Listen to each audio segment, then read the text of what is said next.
Video is recording. All right. Audio is also recording. And I'm hitting the button. And I'm doing that in 3. Wait. Hold still. There we go. In 3, 2, 1. I take it your ship is in trouble. Yes, and my commander stayed with it. Thank you, my mom, and thank Dad.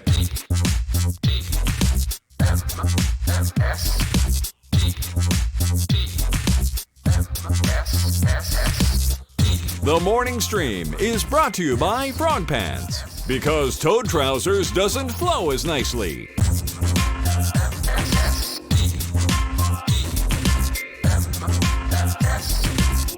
Hello, everybody. Welcome back to TMS. This is the morning stream. I'm Scott Johnson with Brian Ibbett, and we're here doing it again on a Monday, February 10th, 2020. Hello.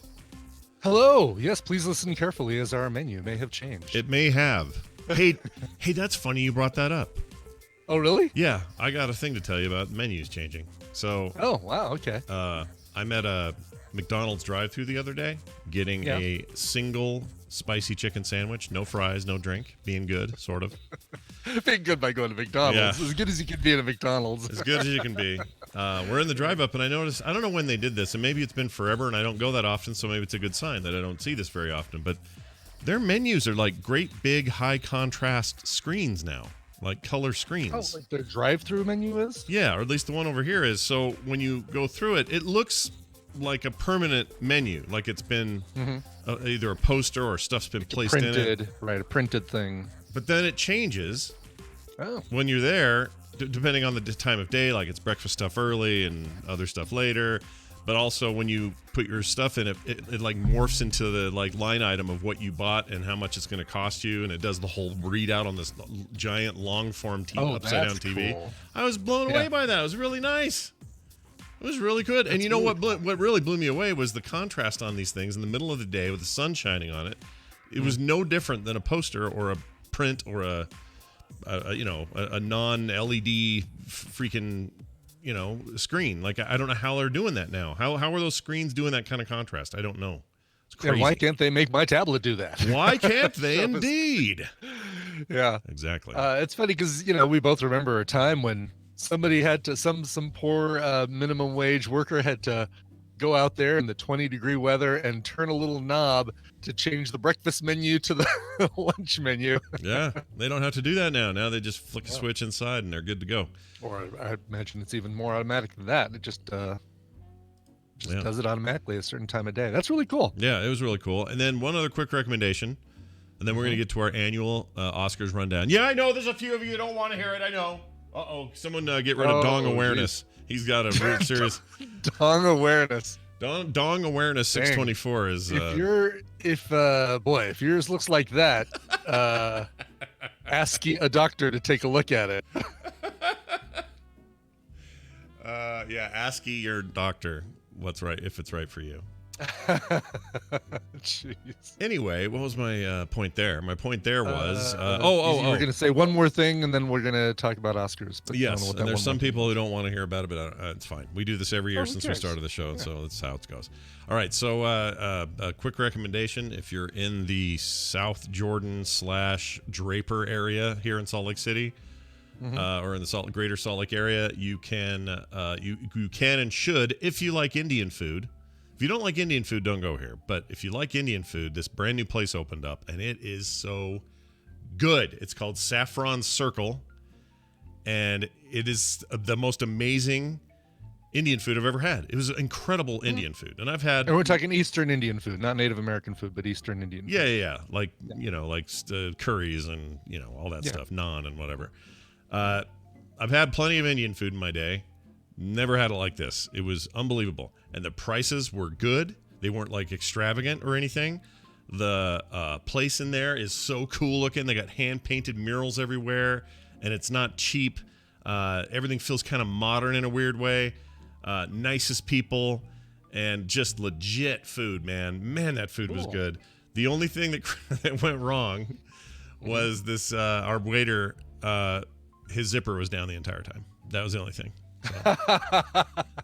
You guys didn't let him know? Like, I guess, how do you let the waiter know? Because that's right. That's pretty close to eye level. Exactly. So I was going to ask you if you what would you say to your waiter, or is there anything you can say? Because we were just like, well, I guess we just let it go. We didn't know what else to say. I mean, the trick is to do it. You don't want to do it in a way that says, by the way, waiter, your fly's down. So the whole table, or even worse, the whole restaurant hears that. You'd be trying to you pull them, you coax them down with a little a finger wave here. Hey, come on down here 1 second. Your fly's open, just so you know. Yeah. I mean, I guess you could do that, but I don't know. Also, he was very, very from India, meaning, very thick that's their accent. Culture. And I mean, that's my point. Like, I don't know what culturally is it culturally appropriate for me to pull a guy aside and say, "Hey, your zipper's down." Yeah, I don't know. I have no so the idea. food was really good and the ambiance is really nice. But how is the vividness of the menu? The vividness is actually it's super chill. Like somebody. Is it a clearly printed menu, or is it video screens, or is it? It's a clearly printed menu, but they do it. They're like clipboards, and then somebody very artistic is running the place because they're like clipboards, and then these very fashionable laminated single sheet menus. So this one's the wine list, and this one's the full the 5-course thing you can get, and this other one is just like the single item thing, and there's drinks and all that, and they're all just in there as separate things, so you just sort of can choose what you want to do and pull it out, look at it, put it back, and they're all like that on these clipboards. And that sounds weird, but it actually was super like elegant and nice. Like, I can't explain it. It was a very cool place.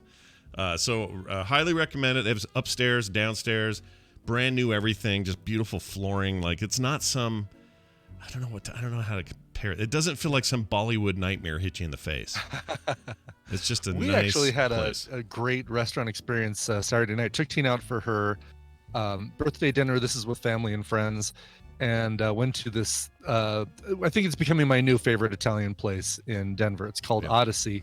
And it is Sicilian, run by a guy. I would say I'd be surprised if, A, I think he's Sicilian, and B, I think he had a restaurant in New York and then came to Colorado and opened a similar restaurant. But it's basically like 2 or 3 houses that he bought right on 6th Avenue, which is a major thoroughfare, and joined together and turned into a restaurant. So you're going upstairs and into rooms that probably at one time was somebody's living space and incredible Italian food. I get the poorly named but incredibly delicious fisherman's platter, which feels like you're ordering from a Red Lobster. Yeah. But it's all like non-breaded, non-deep fried, but grilled seafood, scallops, calamari, fish, shrimp, mussels, clams, oysters. And I am not exaggerating when I say that it is a massive plate full of food. I ate what I wanted to eat off of it, and requested to-go boxes, and they had to put my leftovers into 2 to-go tins, those circular metal tins with the clear plastic lids. Oh, they had 2 of them. Basically, Jeez Louise. 2 of them. So I had some for lunch yesterday. I'm gonna have some for lunch tomorrow, and I probably will still have some for lunch or today and tomorrow. Probably 3 days of leftovers from that meal. It's incredible. Really, really good. That's a lot of food. But I will say this, and it's funny because we were talking about John Mulaney and the What's New Pussycat routine of his, which is absolutely hilarious. Yes. We were talking about that Thursday or Wednesday or whenever. We actually had that happen to us Saturday night. We're sitting there eating our lovely Italian meal, and the music, I'm always in tune to the music that's playing in a restaurant. Just comes with my brain, right? Yeah. Like, I'm always aware of what song is playing, having conversations with people, but my song is always like, oh, what song is this? Who's doing this? Okay, I know this one. Mm-hmm. So, there's like Godfather songs playing, and then this, and then that. Were there really Godfather songs? Like yeah, there was like the theme from Godfather played at one point, and La Vie en Rose by Edith Piaf played at one point, and sure.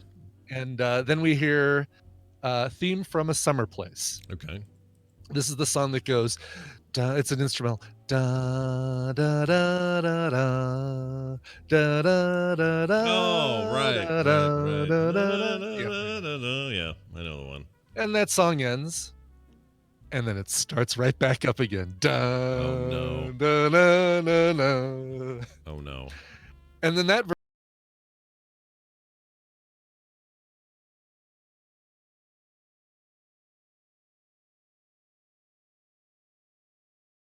lyric one, the third one that played was the one with lyrics that we're just hearing right now. A summer place. Wow, that's fantastic. And we start laughing. Like George is with me, and he and I just both start laughing. Like, okay, I guess we're getting a summer place. I think at some point somebody accidentally did something with their playlist and set it to alphabetical order instead of shuffle, and it just started going through all their different versions of Summer Place. That's amazing. I like to think somebody was dorking around with you guys, and I hope they were. I hope somebody was. It might have been, because it was getting to be like 11 o'clock. They just had a couple tables left, and we were sitting there, finished dessert, and we are just sitting there chatting, and maybe it's their way of trying to get people out. Yeah. All right. Hit them with the 5 versions of Summer Place. That's their last resort to get people to then they gave us then it was like we had a different song, and then just like the John Mulaney thing, it went back to another the instrumental version again of Summer Place. Unbelievable. So all right. That sounds great. I love that. I love that happened to you and not me. And also, you eat too much seafood. I can't stand seafood that much. I don't like it. Oh, I love seafood. I know. I wish I liked it more. I really do. Oh, this one doesn't work so well, Dung Awareness. I can't, I think we just need to block anytime we see somebody named Dung Awareness, whatever the number is in the chat. Yeah. If you guys ever see like a dong in the chat there, just auto ban. That's what you do. Auto bang. Yeah, auto bang. Auto bang a dong. Get it on. Auto bang a dong. Bang a dong, get it on. We also did mystery date on Saturday. It was Tina's turn to plan a mystery date for me. I saw this. I thought you were injured. I saw this on Facebook. I was like, "Oh, Brian's. What do you do to his hand?" I was freaking out. Yeah, I posted some photos on Facebook of this. But Tina took me to a glass blowing class, and it was like a 1 hour learn how to blow glass deal. It was great. She found it on Groupon, I think, and basically we signed our little waiver, and we gathered around a table that had 6 acetylene torch flames going. Well, she had to go and turn them on, and then like a little vent unit that would catch the flame. So basically there was a little bit of flame exposed between the end of the acetylene torch and the beginning of this vent that the flame was going into, so that we weren't all firing flame at each other. Oh, good. That's good. Jeez. And then she gave us glass tubes that had like a long skinny tube and then a fatter tube at the end of it. And we loaded that with the colors that we wanted, crushed glass with colors. And then slowly started rotating it in the fire. And then when it was good and hot and glowing, picked it up and blew on it to kind of slowly make a glass bulb out of it. And I caught this one on video, but Tina blew a little too hard and a little too fast and exploded her glass bulb inadvertently. Like it was great. It was great timing. Just like, and then all these little floating, almost cellophane-y shards of thin glass. Oh yeah, don't breathe those in. Don't breathe those in. That'd be bad. God, no kidding. Yeah. But she's that happens from time to time if if one part of the glass gets too flimsy or too thin. Sure. But it was really interesting. Those pieces of glass, you'd think that even when they cooled, they'd harden, right? To where you could kind of snap them like really, really thin glass. No, they were like cellophane, like they were bendable and weird. Yeah, it was crazy how thin. It wasn't like a borosilicate. It was like a really thin. So did you bring home like a sweet blown glass thing? Brought home a couple. We each brought home two of our projects, 2 bongs, 2 glass pipes. Yeah, it's better. You could.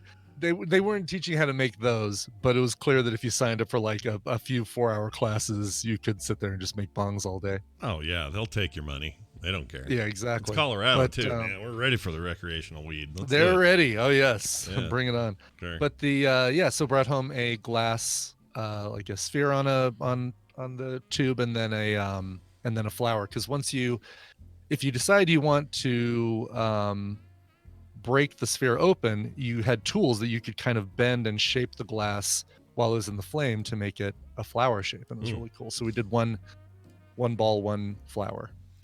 That's awesome. I've never done really this, or cool. I've seen it done, and I always thought, hey, that might be fun to do one time or something. But It was a blast. It was such a good time, and super creative Tina to figure out something that I never in a million years would have guessed that we'd be doing. So yeah, big surprise, right?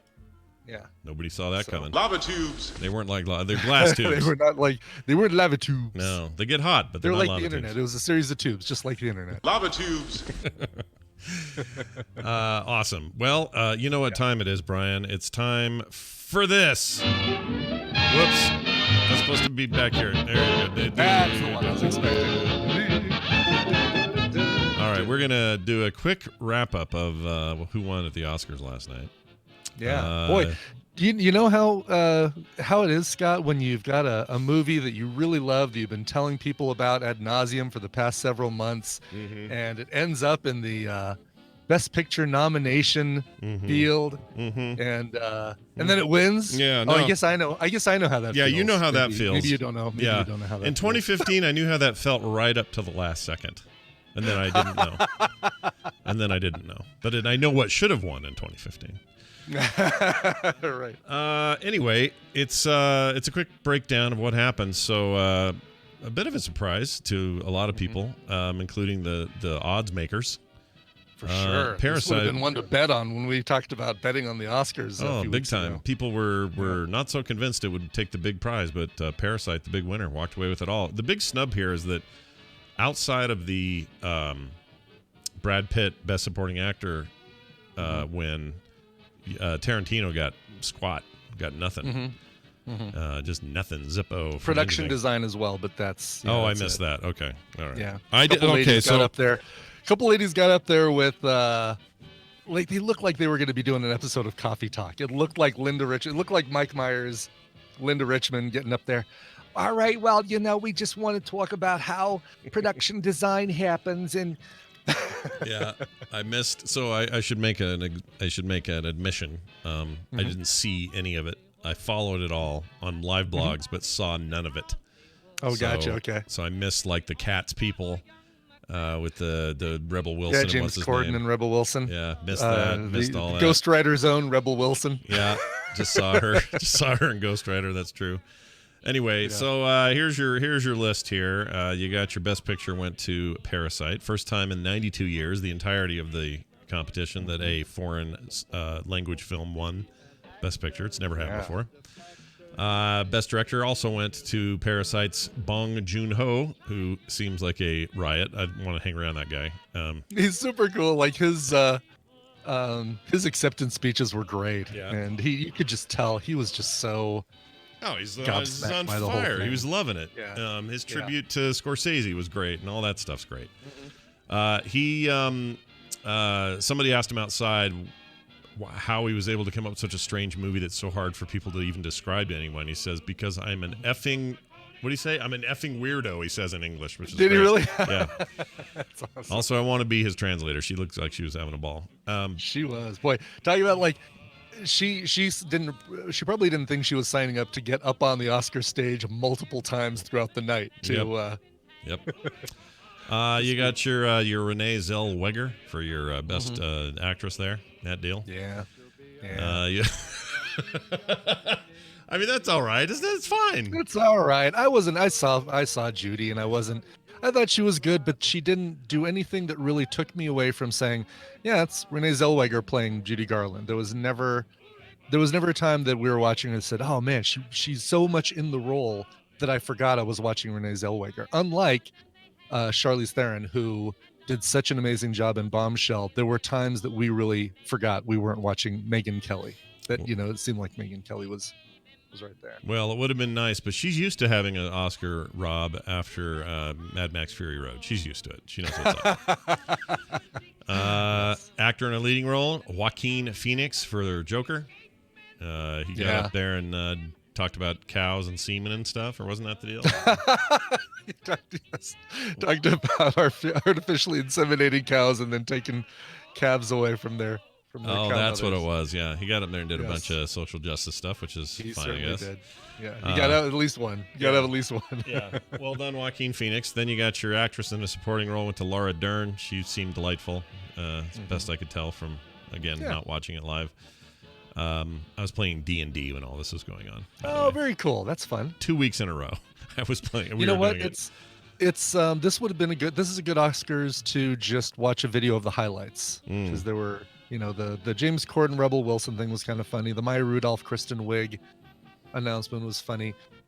Eminem performing for I can't figure out what reason, but a really good performance of Lose Yourself. Yeah, what was that for?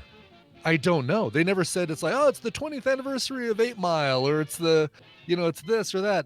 It was just like, here's Eminem. He's going to perform Lose Yourself coming up out of the bottom of the stage. And it was like, all right, well, this is really cool, but you're already, you're already running late. They went a half an hour plus late. And I'm wondering if it was like something changed, backed out. We needed a quick fill in, or maybe. This isn't yet another year. What, 3 years in a row now without a host, no hosts, or whatever it is. 2 years. At least 2 years for sure, maybe 3. I kind of like no hosts. I think they should keep doing that. Yeah, a lot of people got up and did host things. Steve Martin and Chris Rock did basically what the host would normally do, which is so and so is here, and everybody applauds. Now we're gonna rip on them. Yeah. So and so is also here. And those Here's two, Jeff Bezos. Those guys are former hosts, like literally former hosts. Right. So may as well have them do that. Like I think that's how you do it. I think we don't need our Bob Hope. Just have everybody come up, do a little bit, have a whole bunch of them. I think that's great. Do that. Someone says Jane Fonda looked fantastic at almost 80. I thought she was over 80. Isn't Jane Fonda in her 80s? Do I have that wrong? I don't know. You're wrong. Anyway, did she say Save the Whales or do anything like that? Or she did not. She's 82. Yeah, she 82. That's she right. got up and did the Best Picture announcement, and she. I don't know. She to me looks like someone who's had a lot of work done. Oh, it's all work. Yeah, for sure. Yeah. She's pretty sharp under all that work, but for sure. She's still mostly plastic now. Yeah. She's a rubber woman. she's more Rella and less Barbara. Yeah. This is all true. Laura Dern won, so that's cool. I was pulling for Florence Pugh, but I just like her in general, and I'm biased. Actor in a supporting role, we got the Brad Pitt for the Once Upon a Time in a Hollywood there. Let's see here. Good speech from Brad Pitt. Another, kind of like what he did at the Golden Globes, just kind of like, "Aw, shucks, you guys are awesome, thank you," and "Aw, shucks." Yeah. Did he say me and Jen are getting back together? Did he say that? No. He did not, surprisingly. Okay. All right. So fire went over the Angelina Jolie bow. He said, "Me and Jennifer Aniston are never ever getting back together. Ever. Yep, that's good." Then he said, "Hello Jojo there." Rabbit got the adapted screenplay, so we got a great speech from Taika Waititi. Did you see him hiding Really his funny. statue later? He was like tucking it underneath the chair in front of him. It was pretty funny. Was he really?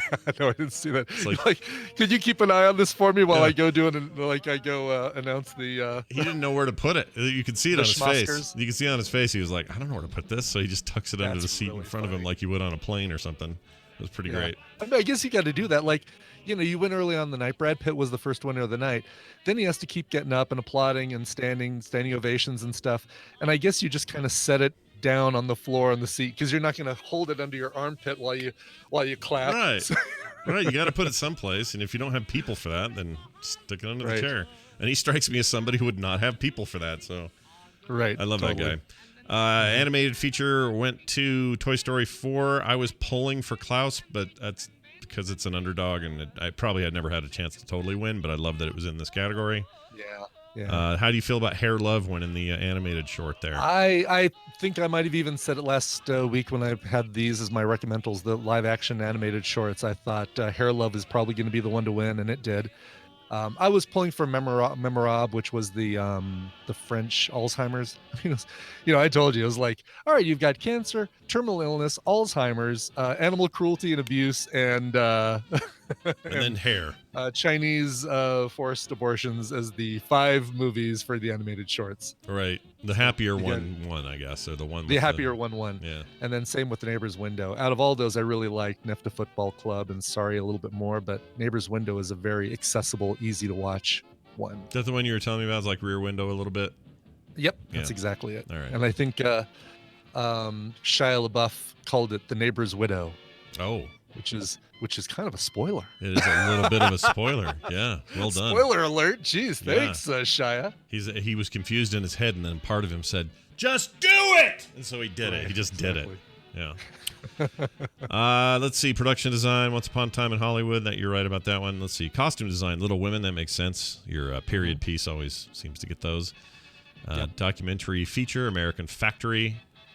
That's on Netflix, free to watch. Is it? I need to watch that. Okay. Yeah, good. I haven't watched it yet, but we talked about that on Saturday night, and George said it's really good. Should watch it. Sound editing went to Ford versus Ferrari. Ford v Ferrari. Ford v Ferrari. Yeah. 1917 one for sound mixing. 1917 one for cinematography. No surprise there. Yeah. A little surprised how it got sort of shut out of everything else, though. But I don't know. I mean, I really did think its 2 things were director and best picture. I really did. I thought that was going to be good. Well, and I mean, you look at Joker, which had the most nominations. I think it only won 2 things. Giving the first score, Oscar woman, win to a woman. Yeah, it's awesome. Which was really cool. Yeah. And then obviously Joaquin, but it had 11 going in, only won 2, and Irishman had 10 going in and won nothing. Yeah, it's crazy. I mean, you're just Scorsese, and you just sort of are him, and it's okay. It's all right to be him. Original song. This is my favorite thing. So, what's his name wins? Elton John. Elton John wins for original song. I'm Gonna Love Me Again from Rocket Man, a movie about him and his old music. So he makes a new song. Sure. It gets it's for a movie about his life and all his old music. And he wins an Oscar for most original song I mean, there's so much meta going on. That's amazing to me. That's great. Well, he can't win for your song or Rocket Man or I'm Still Standing or anything like that. This is basically I'm Still Standing 2020 is what this song is. Kind of, yeah. Lyrically, it is.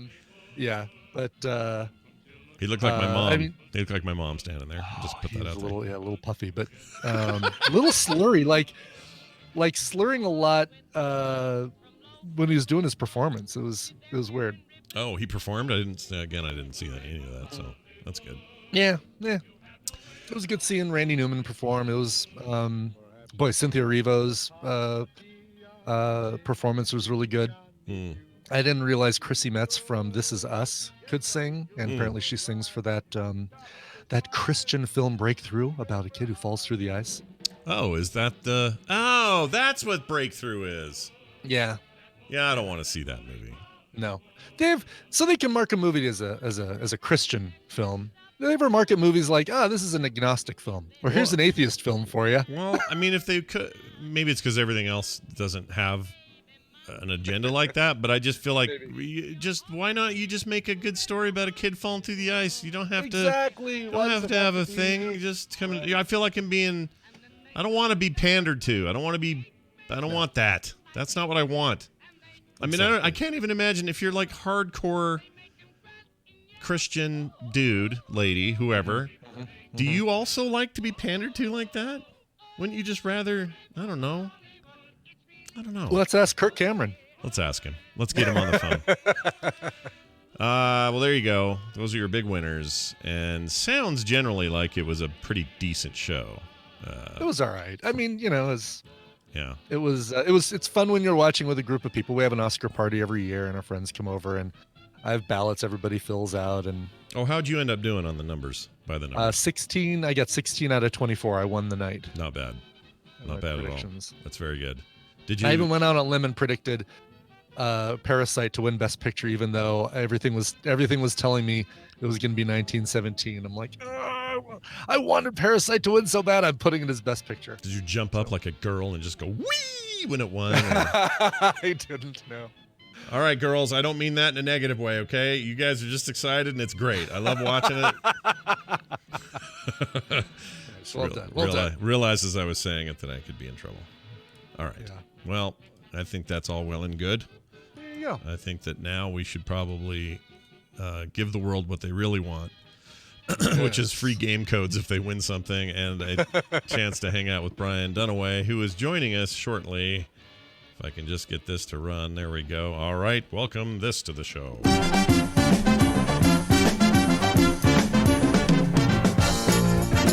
Welcome to the program, our good friend and pal and podcasting cohort, Mr. Brian Dunaway from all the way in South Carolina. Hello. How are you?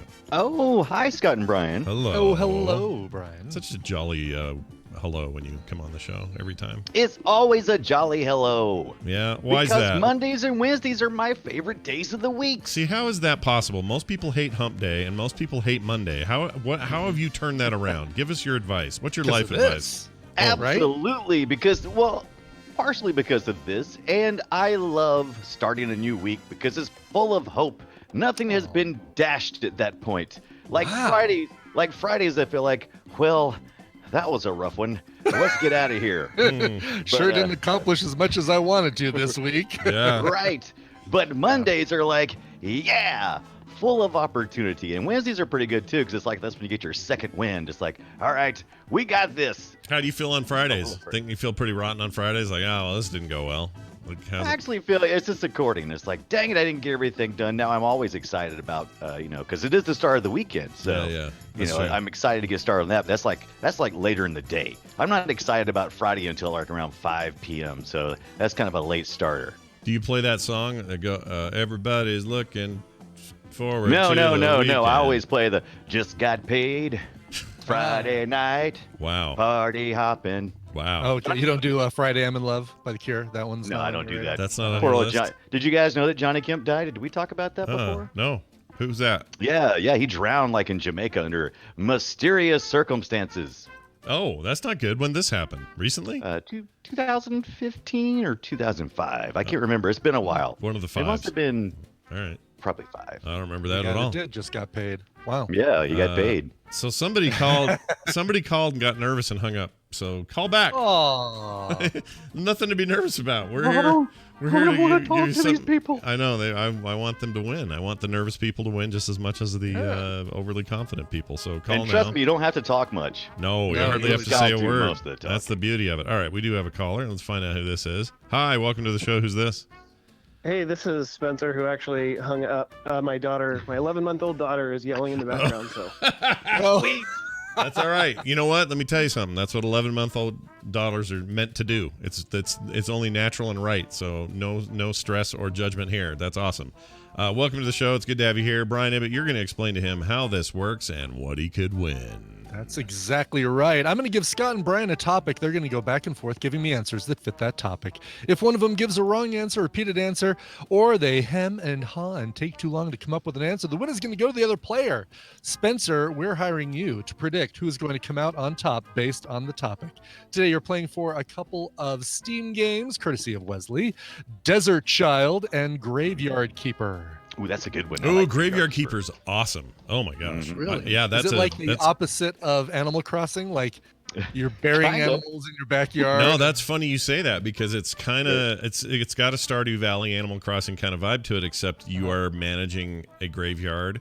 It's done in some retro graphics, but it's beautiful. It's one of those really animated, like awesome It's pixelated fun, too. things, and it's very fun. Yeah, it's great. It's like yeah, exactly, Chad. It's like morbid Stardew Valley kind of. It's very good. There you go. Nailed Morbid it. Stardew Valley. I Yeah, love it. yeah. All right. Well, Spencer, that could be your prize if you win. But before you can do any of that, I need to tell the guys what their topic is. This one comes to us from TMS Mashups, Jamie. He assembled the list of Tom Cruise films that made $100 million or more domestically. So Tom Cruise, $100 million or more domestically films. There are 20 of them, exactly 20 of them. As a matter of fact, the bottom 2 on the list made between 100 and 101 million. They're that close to 100 Wow. Okay. So he never makes a bad one then, is it what we're saying here? Sounds like it. Well, he's made he's made movies that don't make money. Money. So I should have said money. Yeah, Yeah, right. money. Exactly. Money. All right. So knowing that is the topic, Spencer, who would you like to go first, and who do you think is going to win? Let's do Scott to go first and Brian to win. All right. I like it. Here goes. I'll start with. I should probably start with an easy one. You should start with an easy one. Now I'm trying to think of what is the easiest thing. Probably one of the more. I'll just do one of the more recent Fallouts. Mission Impossible is called Fallout. So Mission Impossible Fallout. That's a good one to start with. Yeah, $220 million at the box office, came out in 2018. Mission Impossible Fallout. That's and we are just off to the U.S. money, races. right? U.S. money, not world. Just Yeah. Just U.S. No Chinese money, right? Okay. That's where the big money's at. That's right. I don't understand why Scott just didn't go with Mission Impossible 1, but I'm going to go with Mission Impossible. Wait, let me think. Wait a minute. 10 highest grossing films. Let me think. 20. A lot of 20 them. highest grossing films. 20. Oh, okay. Yes. Well, that's even bigger then. I've even got a bigger brush. Then You I will do. definitely go with Mission Impossible 1. That's a really good idea. That one made $180 million at the box office. Came out in 1996. We watched it for Film Sack, and they killed Emilio Estevez right off the bat. Yeah, dead man walking. Yep. He got stabbed in the eye. Yeah, it was bad. Yeah. He's one of the reasons why I wanted a laptop. Not to get stabbed. I think he not to get boosted stabbed in the laptop eye. sales. I think Emilio Estevez boosted laptop sales worldwide after that film. Yeah. Let's do I don't know if it's my favorite. But no, it's not my favorite. I have a favorite, but it's not mine. I'm gonna stick in the Mission Impossible space and say Rogue Nation. Let's get these out of the way. Rogue Nation 2015, $195 million at the box office. Oh, that's lower than I. 95. Yes, it is. It's lower than I thought. That made me nervous.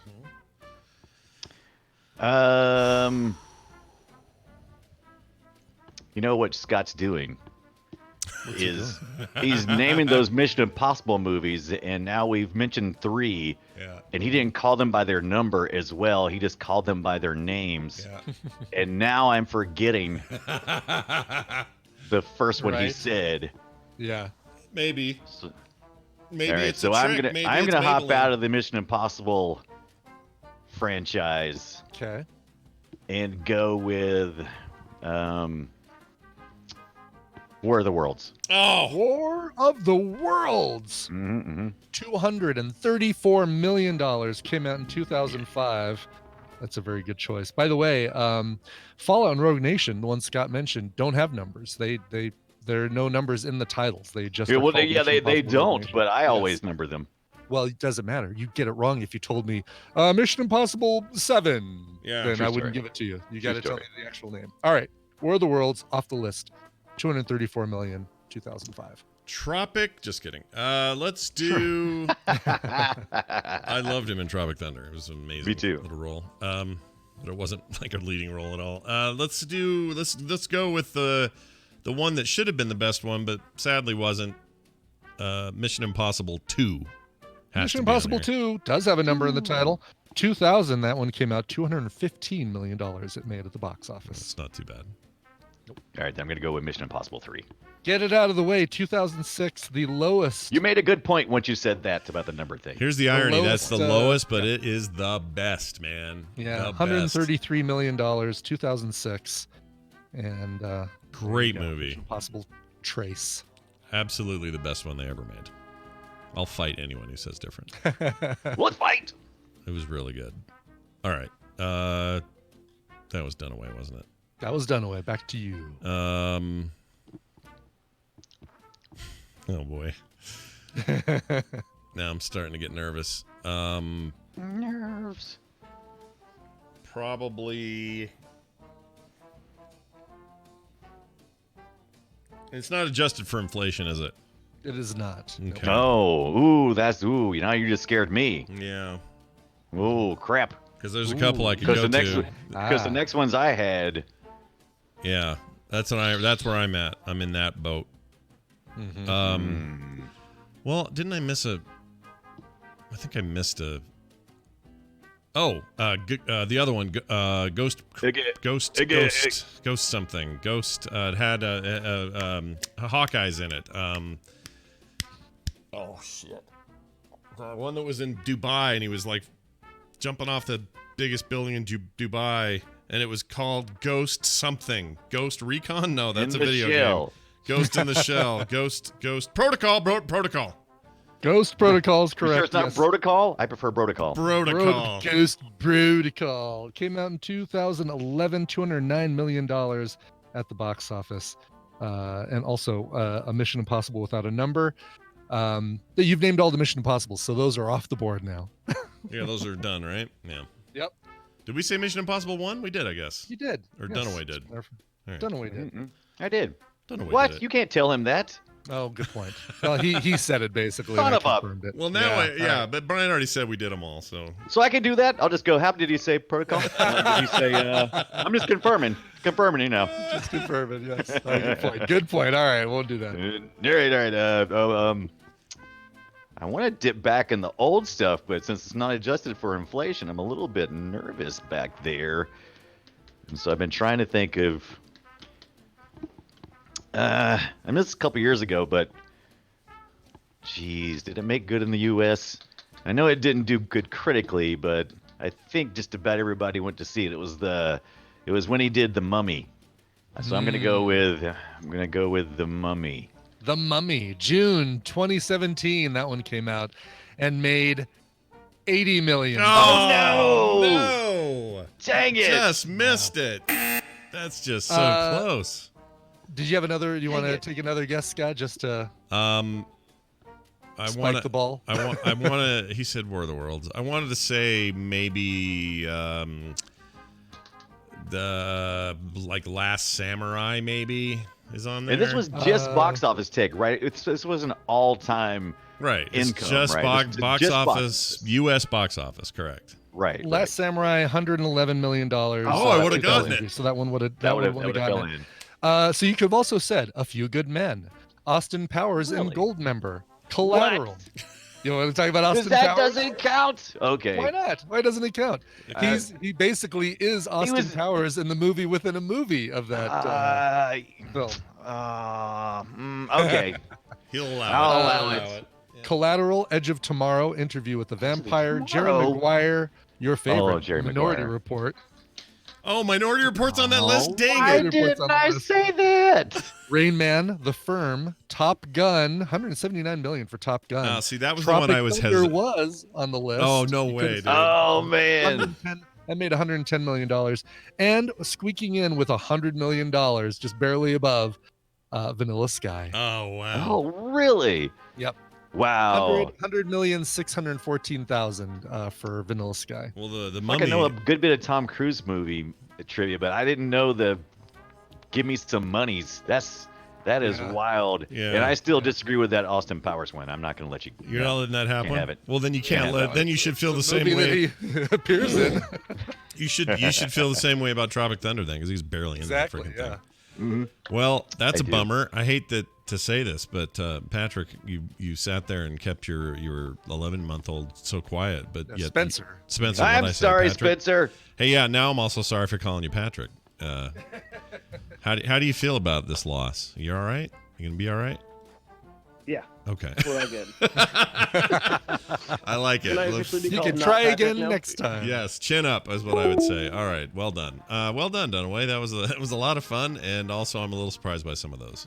I was too. Top I thought Gun it was gonna do better than absolutely. I was going to say Top Gun, but I just kept thinking, there's That's maybe what I it's kept different thinking money, too. right?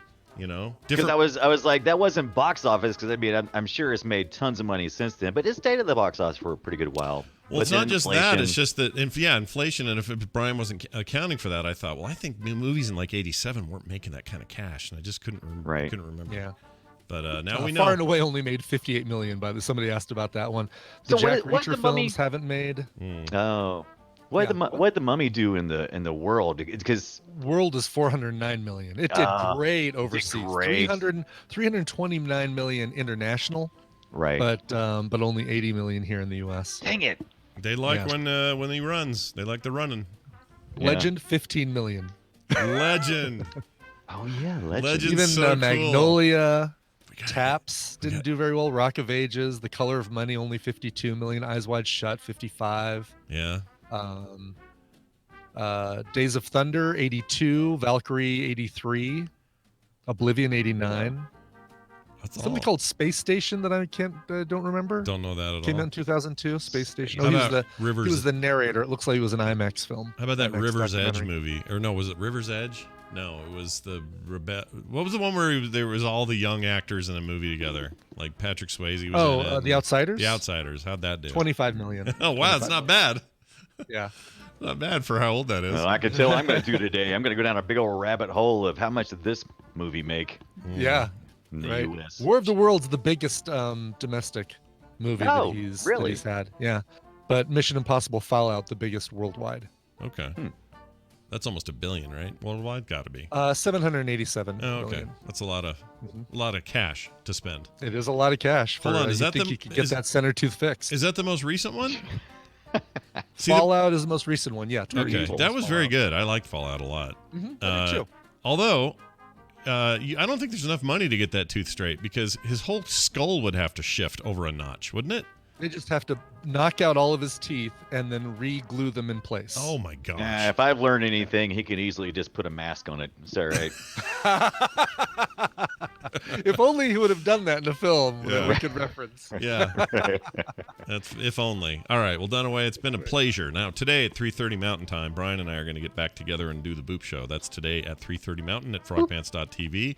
I hope you'll join us because we got video games to talk about and lots of fun to have. So Yeah, look we forward do. to that. It'll be great. Brian Dunaway, everybody. He is the Brian Dunaway on Twitter. Also, but is it Mission Deep again? Like, what'd you do to your Twitter account? What are you doing over there? Oh, it says it's the Brian Dunaway, but then you can put your name above it. But I decided to put my handle above it since I already have my name in the other part. Well, when I went and looked lately, it says Mission Deep again. You sure you didn't change That's it? right. No, I just changed it because you got two. You can your handle is there, but above your handle is a name you can put. You can put your own name. Well, yeah, but if somebody says, "Hey, what's your Twitter account?" You tell them the account, and it used to be the Brian Dunaway, but now it's Mission Deep, right? I'd like That's right, because I changed that part. But now the address is still the Brian Dunaway. It is. You could also follow the Mission Wake me Deep. up when you guys are done talking about this. Right. But the real takeaway here, is that when I came onto the show, I was very hopeful, and now I'm very pessimistic. Thanks, guys. Thanks, guys. Bye Dang, now. we've ruined his Monday. Yeah, his Monday's all shot to shit. Yeah. All right, I am going to do one news article. Okay. Because I want to do it. So here it is. Today's news is brought to you by Fred and Can, brand new episode of Fred and Can up today. I guess brand new installment. How about that? There you one? go, installment. Everyone hates scam calls, right? Find out what Fred and Can do when this practice hits a little too close to home. Head to fredcancomic.com and get the latest. You can get the comic lots of ways, now including an email every time there's a new strip. That's fredcancomic.com. Yep, go up there, check it out. Put it up last night or this morning, I guess. And it's a weekly endeavor now, every Monday. Have they not created the internet suffix .comic? Feels like that should be a thing, right? Maybe they have, and I just don't know it. Is there a .comic? Let's just look. Okay. Let's see. Because I think there's a .podcast now.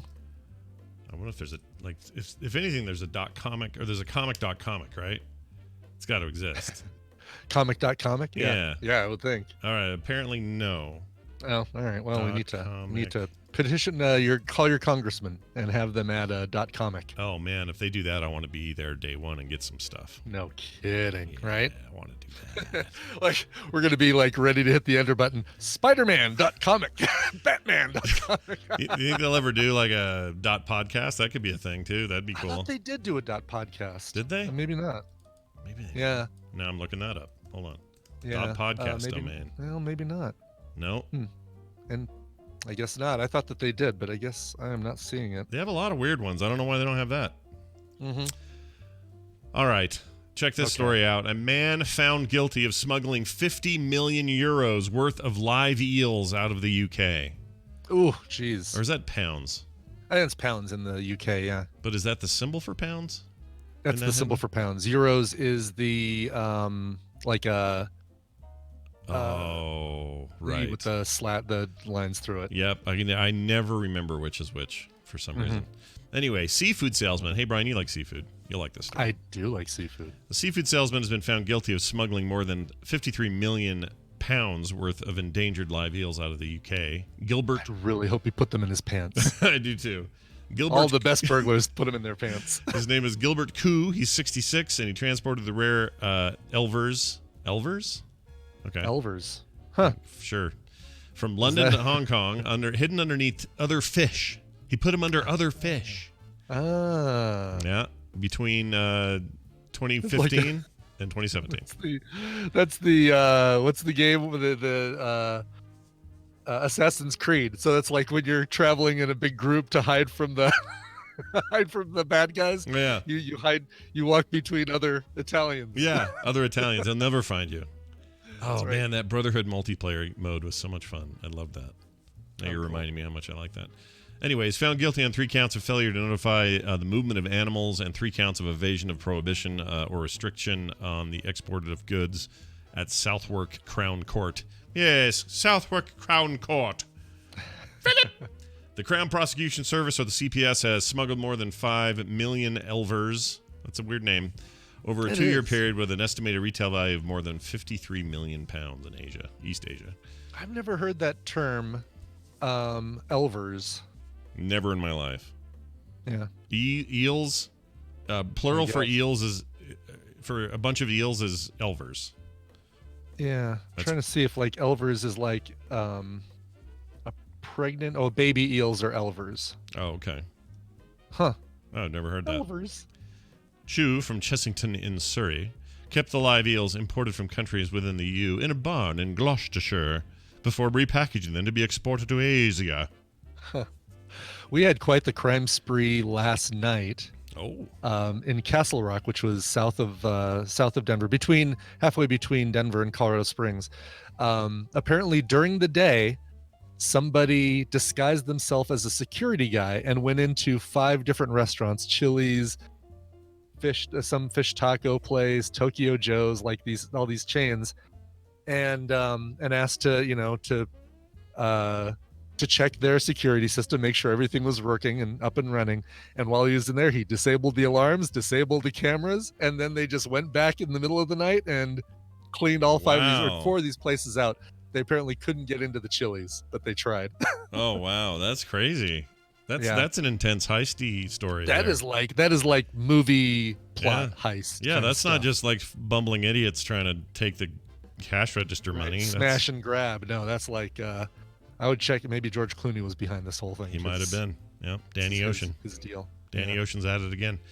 Wow, that's crazy. And also, a weird thing happening in a town called Castle Rock. Weird. Oh, well, weird. Weird, wild stuff. All right, we're going to take a break. Some lady all mad about the ending of a book that she's a big fan of. Yeah, probably Needful Things, because that ending of that book sucked. All right, we're going to take a break. When we come back, we will be spending some time with our good pal, Stephen Schleicher of Major Spoilers fame. We want to talk about that Lock and Key. It's now on Netflix. I haven't seen it yet, but I'm very excited to get in there and check that out. Have we heard from Daryl? I don't know. We have. He said no real news. He said Picard episode 3 came out. It was good. Okay. That's the news. Fair enough. So then we've covered it. We'll agree with Daryl. No Daryl today is what we're saying. So we'll do that after this song. But before that, Brian has to describe what the frick it is. So what do we got today? That's right. The band Galactic is celebrating their 25th anniversary of making music. They've worked with folks like Alan Toussaint, Cyril Neville, Macy Gray, Sharon Jones of the Dap Kings, George Clinton, Doug E. Fresh, over the course of their 25 years. They've got a brand new single that they're releasing as part of their celebration. It features Angelica Jelly Joseph on vocals.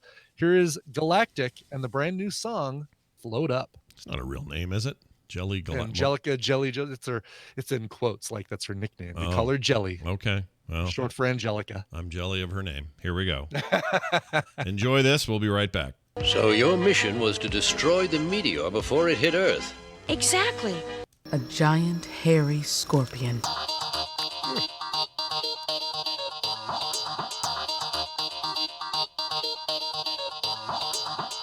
Wow, so intro, much show. This is the morning stream. All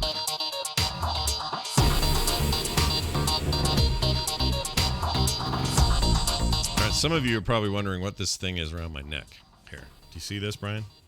I do. It's a cursive letter F. Well, it's a back massager, right?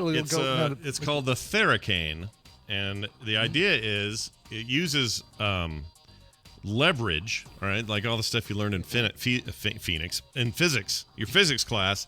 You might have learned it at the University of Phoenix. Might have. It puts leverage, like these little knobs here. You put them on like a sore spot on your neck or your back, which I'm currently having right here because I slept funny. And you put that little knob right there, and then there's like this leverage that is created by the angle of this curve, and you can just dig in there like just. It looks like a crowbar for your back. Kind of, yeah. And you just rub that knob out of your back, that knot you're getting in there, and it's great. This thing is great. Now, I've never actually figured out how to use the rest of all these knobs that are on this. There's like one, two, lube three, on that 4, bottom 5, one right 6. there. What's going on? Don't know what that's about. Anyway, that's what that was, in case anyone in the chat was worried that I was wrestling with a stick or whatever. All right. Hey, Schleicher time. Schleicher time. I like Steven. He's cool. I do too. He's a good He is guy. major spoilers. Yeah. Majorly spoilers. Let's bring him in here, see what's up in his world, play his little theme here that goes a little something like this. Steven Schleicher, all the way from Hays, Kansas, here on the behest of Major Spoilers. It's good to have you here. How are you? Hey, thank you, Scott. Good morning, Brian. Good morning. Welcome. Hey, so your the Lock and Key is out. Yes, it is. We should talk about that because. Okay. Have you seen it yet? Your job is to see these things. Okay. I have watched the first 2 episodes. For years, I have raved about how good the Lock and Key series is, from Gabriel Rodriguez and Joe Hill. And if you haven't read it, go read it. It is fantastic. It's a closed story. It goes, like 6 volumes or something like that. Yeah. So it's not like you're going to have to read 700 comics or anything to understand what's going on. The Lock and Key TV show has been in production, or attempted to be in production, for 10 years now. Yeah. And it finally got a green light from Netflix. And the whole series dropped this past Friday, and I did watch the first 2 episodes. Yeah. So how'd that go? Do you like them? Yeah, I'm getting into it. The first episode was very scratch my head, going, okay, what direction are they going with this? Because there's a lot of things that are significantly different from the book. But after episode 2, and I would have watched more, but I was taking care of some other things. After episode 2, I can kind of see where it's going, and I can see how they're starting to bring in the greater book mythology and story into the series. Okay. So it's worth checking out. If you're a fan, be prepared for it to be very different. Now, here's the weird thing. About 3 weeks ago, somebody released the Fox pilot from 2008 or 9 or whatever that was, right. on YouTube. And I had a chance to watch the entire thing. And that Fox series was a direct adaptation. Like, there was very little difference between the Welcome to Lovecraft first volume and that first episode of that pilot from Fox. So if anybody who saw that and thinks that that's what's going to happen with this Netflix series, the two are vastly different from one another. Did you? That's interesting, because that was Fox, like regular old Fox, right? Like Fox Network, regular old Fox, before they figured out, that they're stupid. And and then wasn't it? What they were gonna shift it to FX for a while or something? I remember there was something like that going on. Well, it was going to be over at Fox. Then I think it was supposed to move over to USA or something. That seems to pop up in my head as USA, because they passed on it. And then it was floating around as maybe a series on Disney, and then Hulu. It was going to be over on Hulu. Oh, that's right. Which is owned by Disney, same thing. And then finally Netflix is like, no, we'll do it. We'll give it a full season. So interesting. Okay, well, so you're 2 in, and you think there's some promise. Yeah. I mean, the actors, I really like the actors. They're really good. There are some, there's some little minor tweaks, like in the comic book. Now, maybe this will play out in the show a couple more episodes in, but in the comic book, after, the death of their father, the mother is not a raging alcoholic, but she is heavily into the sauce. and there's really not very much of a hint of her being an alcoholic in this show. It appears more to be along the lines of she's just so distraught over the loss of her husband. Right. She's just upset, not drinking upset. Yeah. Okay, there's one character, I don't want to spoil anything, but there's a character in the comic that is just really, really over the top freaky, creepy. Is that dude in there? Do we get that dude? So again, go and look at the IMDb, because this was my question too, is because Echo shows up in the first episode down in the well. And I'm like, are they going to do something to make this person, be able to play Dodge? Yeah. And I went looking on IMDb. No, they actually have two separate actors doing that one part. So. Interesting. Okay. Well, you're the one that got me to read the comic in the first place years ago, and I loved it. Loved it. One of my favorites ever. The art is insane. It's so I would recommend people like you go get it and read it, and then also watch this. I haven't started yet, but I'm going to crack it open this week sometime. And get watching it, because I love that it finally got made. Well done, Netflix, making stuff happen, getting the job done. But you'll report back if you think it fizzled out or didn't do as well as it could. I plan on trying to watch an episode every couple of days until it's done. I'd blow through it all, but I just don't have the time right now. But I've got to get it done before the end of the month, because end of the month, Altered Carbon season 2 drops on.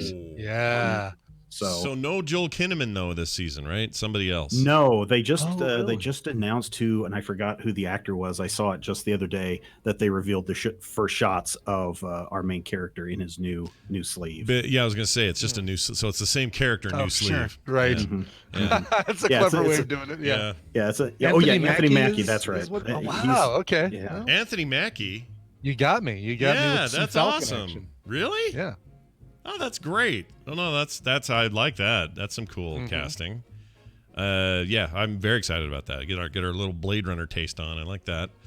I was gonna say, when I had something else to tell you. What was it gonna be? Oh, did you like what Netflix did with Umbrella Academy? Because there's another example of I think it was an improvement. The first volume was kind of slow in places and didn't make a whole lot of sense. And what they did was they took, I think it was the first and second volumes, and smashed them together, especially with the time travel part, so that it made the action a little bit faster in the Netflix series. Interesting. I still haven't watched that. I feel bad. Really? Yeah, it's so good. I meant to. Kim watched it, and I didn't. And I don't know why. Oh, Baton 216 says there's a Lovecraft movie out or coming out called Color Out of Space. Color Out of Space dropped this week, I believe, in limited release. And if you guys just did Ghost Rider on FilmSack. So if you're looking for some more, what's his face action? Who? Just Nicolas Cage is in this? Yeah, Nicolas Cage is the main character in this. Color Out of Space is really trippy. It is a story about a meteor that had crashed to Earth inside of a well in this farm, and how the area slowly starts to change, and the people who live there slowly start to change and go insane, and it's very crazy. Tommy Chong's in this movie. Why is Tommy Chong in there? Yeah. Weird. Nice. Weird. Yeah, it is. It's really trippy. It looks really good. Although, if people are really excited about seeing Color Out of Space, there is I think it's a German black and white version of Color Out of Space from a few years ago. Yeah. You can find it on iTunes very easily. I think it is very superior to what I've seen in the trailer for this upcoming movie, in the way that they handle this weird color that can't be described, and how they deal with trying to make it a kind of following what Lovecraft was trying to write. So people might want to check that one out too. So when did H.P. Lovecraft stop writing and just got into printing and like laser printers and stuff? When did that stop? Was it just in the middle of his career? Was it late? He took a break of about 60 years. Oh, okay. And then started to get into the laser printer. I mean, look. Have you picked up the new H.P. Lovecraft? It does double-sided prints. Double-sided full color matrix. Yeah, double-sided Cthulhu prints. Yeah, Cthulhu prints they call it. Cthulhu ink is what you need. You have to replace it with the Cthulhu ink, and it only costs your soul, so it's fine. Don't worry about it. What a deal. Well, Stephen, this has been grand. Also, hey, Doctor Strange has a new director, right? Well, it's in writer. talks, and that's the thing. People are like, "Oh no, Sam Raimi is definitely going to be directing Doctor Strange in the Multiverse of Madness." That isn't confirmed. He's just in talks with it. This was a story that broke on Variety last week. But I was curious as to who you guys think you might want to see direct a semi-horror movie for Marvel.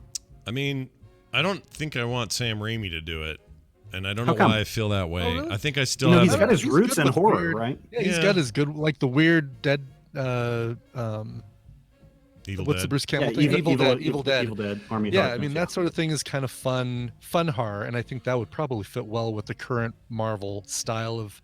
It probably fun will. action. I feel like the way that Spider-Man petered out still has a stink on it, and it bugs Sure. me. So when you say another comic book adaptation and let's get Sam Raimi in here to do it, You're just worried about a disco Stephen Strange wearing a black collared shirt and strutting down the street to. a little. And it's an unreasonable thing to worry about. I know that. I Yeah. don't know. So I'll say sure. Why not? Let's have him in there. But also, isn't there a new writer or something? Something got changed there too, I thought. I have not seen anything Okay. that. Maybe not. What's his name? Massa Worm? No, it's not Massa Worm. It's Cargill. Oh. See, Robert Cargill is one of the writers on the project. Okay, maybe it hasn't changed. Maybe that's not the rumor I read. But well, that's fine. Let Raimi do it. I don't care. That's fine. Do you have an alternate that you'd like to see, Brian? If could we sway Todd Phillips away from from DC stuff? Oh, that might be good, right? What's Yeah, Todd nice Phillips known dark for? take. Remind me. What's his deal? Joker. Oh, Joker. Oh, Todd Phillips, that director guy. Todd Well, Phillips, don't tell Joker Randy. guy. He apparently has all kinds of problems with Todd Phillips. Did you hear him the Does other he day? really? Did you hear him? Is it No. on Film Sack? He was all ripping on Todd Phillips. Oh yeah. Well, I don't know what that's about. I was still thrown by his joke about Thomas Newman and Randy Newman being twin brothers. Oh, What? They're right. cousins. Yeah. Then he They're goes, twins? It was a joke, he says. It was a joke, and he totally, yeah. Yeah. Thank you, But Randy. anyway, so I'll take. You know who I'll take here? Let's do let's do that Ari guy that did Midsummer and freaking Oh, yeah. Hereditary. There you go. Let's have that guy Yeah. do something weird. I mean, I don't. I need to That'd watch. be interesting. I need to watch Midsummer. I keep hearing so many people talking about it. It's like, all right, I need to just It's watch it super, without Tina because It's super slow and plotting. Yeah. There's not anything gory that happens until the last 20 minutes. Yeah, and even then, it isn't even that gory. It's mostly just like. I mean, there's the thing in the barn that was not the thing where she runs into the chicken coop. That was pretty horrifying. Okay, all right, okay. Yeah. You're skating the line, you two. Everything about that movie is horrifying. I hate it. Yeah. I hate it and love it. It's just so. It left me so. when you upset. do watch I'm gonna it, watch Brian, it before. I know. I'm gonna watch it before you guys finish this damn sentence, so I don't get spoiled. just remember it's a breakup movie. It's a breakup movie, and So it's like Marriage Story. you're gonna watch it and go, oh yeah, Florence Pugh probably should have been nominated for this. Like this was just as good as anybody did this year in the Oscars, I think. And it really should have been nominated for cinematography just in how they do the whole everything is bright and light and washed out. Yeah, it's just seen as genre, and so they don't give the respect it Sure. needs. But man, it's good. It's really good and freaky. Anyway, well, there you go, Stephen. Now later today, I get to. This is gonna be awesome. I get to speak to one of his classes at the university. Yes, in 1 hour, Scott is going to come and talk to my technology, innovation, and entrepreneurial leadership class to talk about how he got to become the master of all podcasts with the Frog Pants Whoa! Network. Don't tell Curry you said that. I'll get all kinds of heat. I didn't say the creator. I said master of all. Yeah, there you go. There you go. No, I'm looking forward to it because I like to look at the generation coming up and give them some ideas, and then also I trust Steven to not have me look bad. So I'm looking forward to both those things happening. Well, I at the mean, same time. I'll ask great questions. Okay, good. It's going to be video, so I can't help that. Oh yeah, that part you can't help. I'm wearing a hat. We'll be okay. All right. There you go. That'll be a little bit later. Nobody gets to see that but us, so don't get excited, Yep. everybody. That's not live streamed or anything. You want to see it? Take a class. Yeah, exactly. Anything else happening on Major Spoilers you'd like to direct people to? No, actually, this week, Dan, the Board Game Man, is going to be doing a top 5 on the top 5 games of 2019. So if you're interested to see what the top board games of 2019 were, he's finally getting around to that this week. And then in 2 weeks, he will have on top 5 the top board anticipated games of 2020. Oh, nice. Yeah, he does like a really rip fast roaring version of the top 5, but we never really spend much time in it. It sounds like you guys will get to dissect it a bit. And Yeah, it's about 15 minutes or something, so it's worth listening. That's great. That's great. I like it a lot. Steven Schleicher, Major Spoilers on Twitter. The site is majorspoilers.com. Have a fantastic week, and I'll see you in about an hour. Stay hydrated. Bye now. I'm going to drink a lot of water for his class. Oh, there you go. Yeah. There, and because then when he says stay hydrated, you will. You can say, I have been. That's right. That's how it's going to go. All right. That's it for him, and that's it for that. No Daryl today. I will say I'm now 2 episodes behind on Picard. I need to catch up. Did you see the third? Did you? I did, and a lot more happens than in the second episode. Second episode is a lot of setup for stuff that happens in the third episode. So, okay. All right. So it's good, actually, that you're 2 behind, because then you can watch those 2 back to back. And any sign of Riker and Troy yet? Or no? Maybe? Well, we see that Picard has a goldfish named Troy and a cactus, a potted plant named Riker. Shut up. Not really. That's not real. I believed you about the fish. It's sitting there in his office where he does his Dixon Hill stuff. I mean, he did name the dog number 1, so I thought... He did, exactly, yes. And then number 1, it's time for you to go out and do number 2. Who is it? Does he name anyone Gloria? And then... Don't listen to him, Gloria. Oh, I heard a theory about that. Bo said last night on... as we were getting ready for There Will Be Dungeons. He thinks that the whole idea there is that Dixon Hill... Patrick Stewart's a great actor, but Captain Picard is not. Right. And so Captain Picard doing that Gloria thing is him portraying Picard as a bad actor. Sure. It's like when an actor or actress who's a really good singer acts like a person who can't sing for their role. There you go. That's it. Yeah. That's totally it. And I never looked at that from that perspective before, and it's changed the way I look at Patrick Stewart. We know Patrick Stewart's a great actor. Yeah, we're familiar with his work. All right, Yeah. Monday mashup time. Yeah, that's right. You heard me. Monday mashup. Yay. TMS mashups threw this together. He was on a bit of a sabbatical, but decided to crank one out anyway, which is awesome. Through it. It's carefully crafted. Oh yeah, very it's grade A. Double checked by the FDA. It's safe. That's right. It's called. Let's see if I get a title on this one. Dick Digit. It's called. Oh wow. And, okay. So you know what you're in for. Here you go. Let's play it. Sounds like anybody seen that link? Has anybody seen that link? No. Hello, my baby. Hello, my darling. Hello, my fall lights. Did someone say KFC? Perfect. Sorry, I was adjusting my breasts in the reflective glass of your window. I can actually feel it throbbing right here. It's actually moving right now. Can you really? Yeah. Jeez. Yeah. Well, Once in a while, it'll do that. If it does that for more than 4 hours, consult a doctor. You guys, both my testicles fell off and rolled down the hall and went under the door. Bill took a shit on his neighbor's lawn. What's he gonna do? Why is my pee blue? How come my pee hurts? Not unusual for your lizard to be still. Da-da-da-da-da-da. It's not unusual. What's the next one? You gotta rhyme it. He won't move. He sometimes will. Sometimes will. Proteus anguinus. Angrianus. What is that? Anguinus. Anguinus. If you were doing that in the living room the night before, don't have me over there for cocktails and wieners. I don't want to be anywhere near you. You're going to pee everything. Choice of words there. Cocktails and wieners. Uh-oh, you misspelled it. You misspelled. Oh. They've already shown their box. Don't do that on the internet. Don't show your box on the internet. I found a funny dick line here. Hold on. Dick poop. If I can find it, where is it? Dick poop. Dick pope. No, dick poop. Hold on. Cheese dick. No, not that. Veronica, why are you pulling my dick? No. Oh, you're too heavy to be a clever dick. No, not that. I also like dicks quite a bit. I have a lot of dick lines. A lot of dick. Dick. All right, see? Oh, wow. Yeah. It's a tiny man. No bigger than my marionette, Dick Digit. Yeah, Dick Digit. That could be edited to be really funny. It's a tiny dick. No bigger than my dick. You could totally mash it up. Maybe a little bit of core in there from this week. A little core. Yeah? That's all right. A little core on the tail end. We do a little pre and post for core as well, like we do here. And nice. Those are often full of really ridiculous conversations. So there you have it. All right. Well done, TMS Mashups. Glad to have it. And I got a couple of bonuses from him still, so we'll play those this week. Nice. During the week. Speaking of which, regular week this week, so jury's at the New Hampshire primaries, but I don't know what that means, if we're going to hear from him or what his deal is. Yeah, because, results won't have come in. I mean, he'll be there, but he probably, I don't know. He's still going to be interviewing and talking to people probably as they're going into the primaries, right? I would assume so, yeah. I just don't know if he's going to be able to talk to us, so we'll find out. Is there a new app for that, by the way? Did they find a new app? I think they're just not doing an app. And also, because it's not a caucus, it's a different tracking. Oh, right.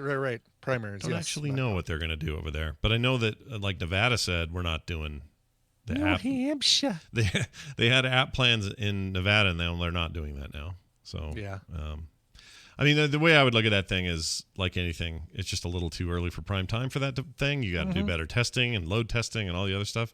Like, just give it some time, Exactly. We'll get to a point where that stuff makes sense. Just like, Don't you worry, Russia. We'll have a hackable app for you ready in no time. Yeah, don't Just worry. You wait. Yeah, some kind of backdoor you can get into. It'll be great. Exactly. You can bet your bottom ruble on it. Get locked with password 123. Yeah. I typed password 123 and then I got in. I can't believe I get in with password 123.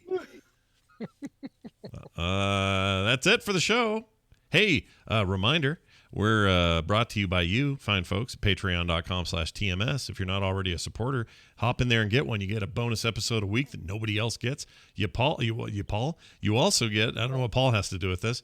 You also get lots of other rad benefits, and that includes being able to play with us on our play dates. Oh, there's so much. You just got to go read about it and learn about it if you haven't already. Patreon.com/TMS.